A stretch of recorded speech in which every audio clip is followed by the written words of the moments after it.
Assalamualaikum warahmatullahi wabarakatuh. Perkenalkan, nama saya Agus Sopana.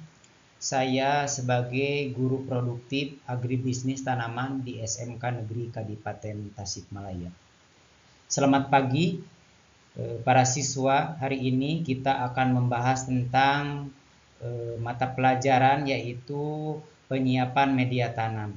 Yang mana dalam dasar-dasar agribisnis tanaman ini kita sebagai orang pertanian perlu tahu bahwa media tanam adalah salah satu faktor penting dalam pertanian yang menentukan keberhasilan tanaman. Mari kita simak penjelasan berikut ini. Baik, kita lanjutkan. Apa yang disebut dengan media tanam? Media tanam adalah bahan yang digunakan sebagai tempat tumbuh tanaman, atau media tanam juga bisa berupa pasir, kompos, tanah, dan juga arang sekam.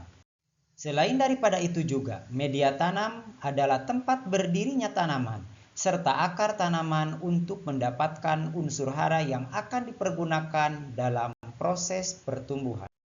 Ini merupakan syarat media tanam. Yang pertama, ada menyediakan ruang tumbuh untuk akar tanaman.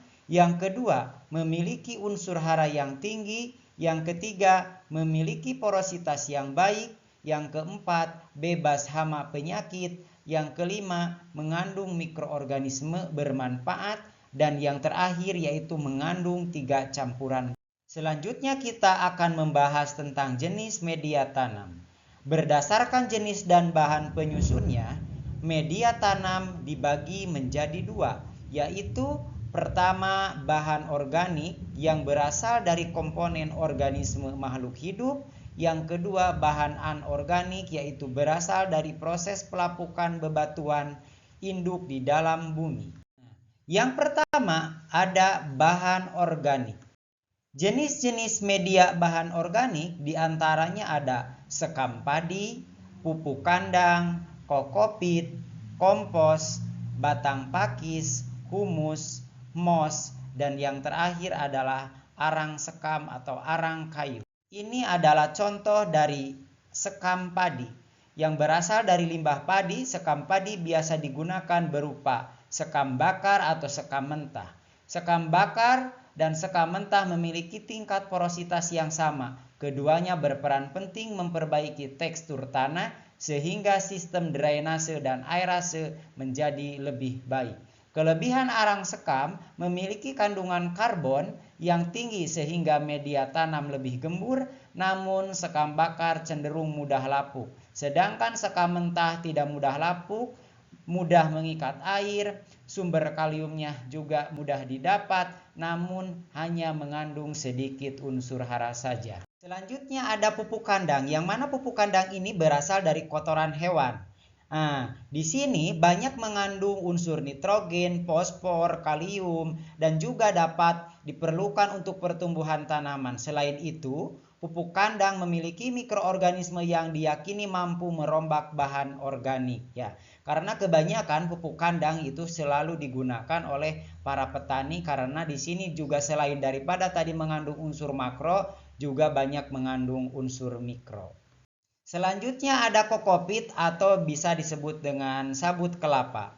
Yang mana kokopit digunakan sebagai media tanam sebaiknya berasal dari kelapa yang sudah tua. Karena tujuannya yaitu memiliki serat yang kuat sehingga nanti si kelabut kelapa ini dapat mudah mengikat dan menyimpan air. Selanjutnya ada kompos, yaitu berasal dari fermentasi tanaman atau limbah organik, bisa berasal dari daun, sekam, rumput, dan sampah-sampah organik, ya.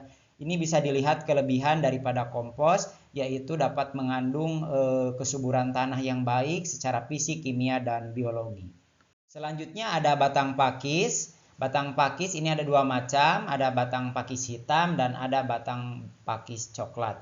Batang pakis hitam lebih banyak yang digunakan karena mempunyai banyak keunggulan, ya. Yang kedua, keunggulan tersebut yaitu mudah mengikat air, drainasenya baik sehingga tekstur dan lunak dapat ditembus oleh akar tanaman. Selanjutnya ada humus. Nah, di mana humus ini merupakan pelapukan bahan organik oleh jasad mikro. Karena hasil dari pelapukan ini humus biasanya berwarna gelap dan dijumpai pada lapisan atas tanah atau disebut dengan topsoil. Selanjutnya ada moss. Moss ini berasal dari akar paku-pakuan atau akar kadaka. Biasanya moss ini digunakan sebagai media tumbuh tanaman anggrek. Nah, dan sekarang ini adalah arang kayu. Berasal dari kayu atau batok kelapa dan biasanya arang ini digunakan untuk media tanaman anggrek karena mempunyai kandungan unsur hara yang tinggi sehingga bagus untuk media tanam tanaman anggrek. Dan yang kedua kita bahas tentang media tumbuh anorganik. Jenis media tanaman anorganik diantaranya ada pasir, kerikil, pecahan batu bata, spon, hidrogel, vermikulit, styrofoam, perlite, tanah liat, dan hidroton. Yang pertama ada pasir, yaitu media tanam menggantikan tanah. Digunakan pada masa persemaian. Tujuannya kenapa? Karena di dalam pasir mempunyai keunggulan yaitu dapat meningkatkan sistem drainase dan aerasi media tanam sehingga pori-pori besar menjadikan mudah basah. Kelemahannya di dalam pasir ini mudah terkikis oleh air hujan. Penggunaan pasir biasanya dikombinasikan dengan kerikil atau batu-batuan.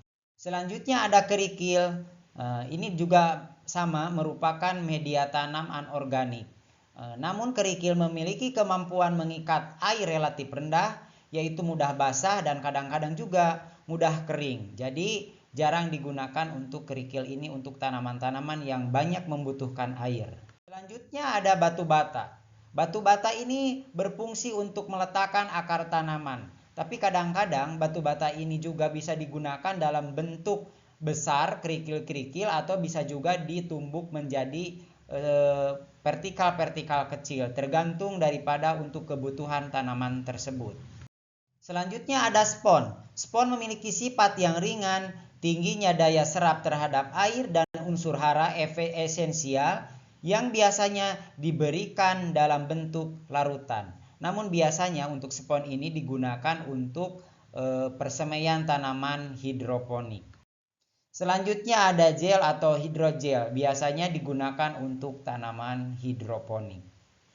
Selanjutnya ada vermikulit, yaitu media anorganik steril yang dihasilkan dari pemanasan kepingan-kepingan mika serta mengandung potasium dan helium.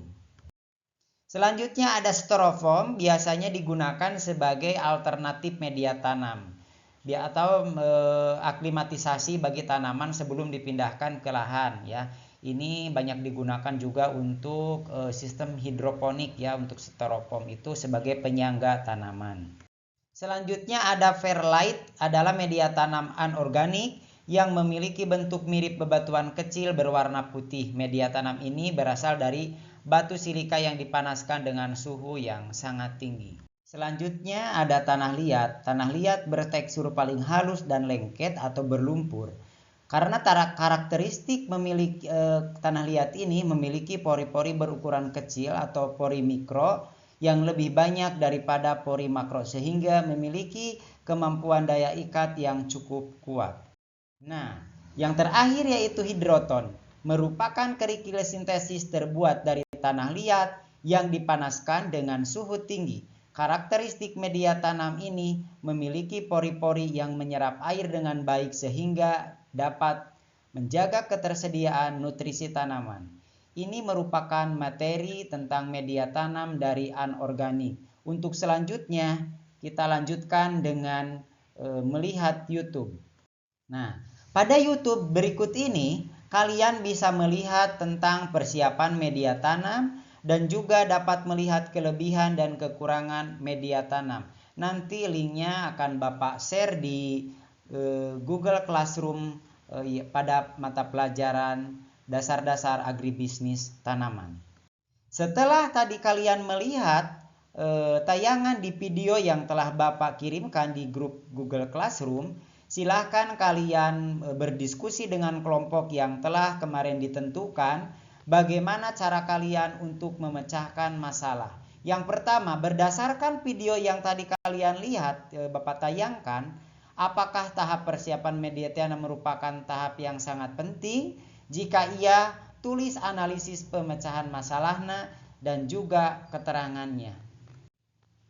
Selanjutnya yang kedua, berdasarkan dari video yang kedua yaitu tentang kelebihan dan kekurangan tanaman. Apa sajakah hal-hal yang menjadi kelebihan dan kekurangan dalam persiapan media tanam? Dan yang ketiga juga keempat, silakan kalian isi sesuai dengan analisa kelompok kalian masing-masing. Itu yang bisa Bapak sampaikan untuk pelajaran hari ini. Silakan nanti kalian tulis pada link Google Classroom tentang refleksi pembelajaran hari ini. Yang pertama, apa yang telah kamu pelajari hari ini? Yang kedua, apa yang paling kalian sukai pada pembelajaran hari ini? Yang ketiga, apa yang belum kalian pahami pada pembelajaran hari ini? Silakan ditulis pada kolom komentar yang ada di Google Classroom. Itu saja yang bisa Bapak sampaikan pada kesempatan hari ini.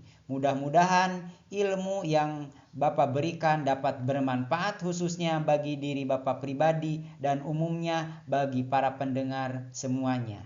Ada kata-kata motivasi dari Bapak, pendidikan adalah senjata paling mematikan di dunia. Karena dengan pendidikan Anda dapat mengubah dunia. Itu saja yang bisa Bapak sampaikan. Mohon maaf atas segala kekurangan. Wabillahi taufiq wal hidayah. Wassalamualaikum warahmatullahi wabarakatuh.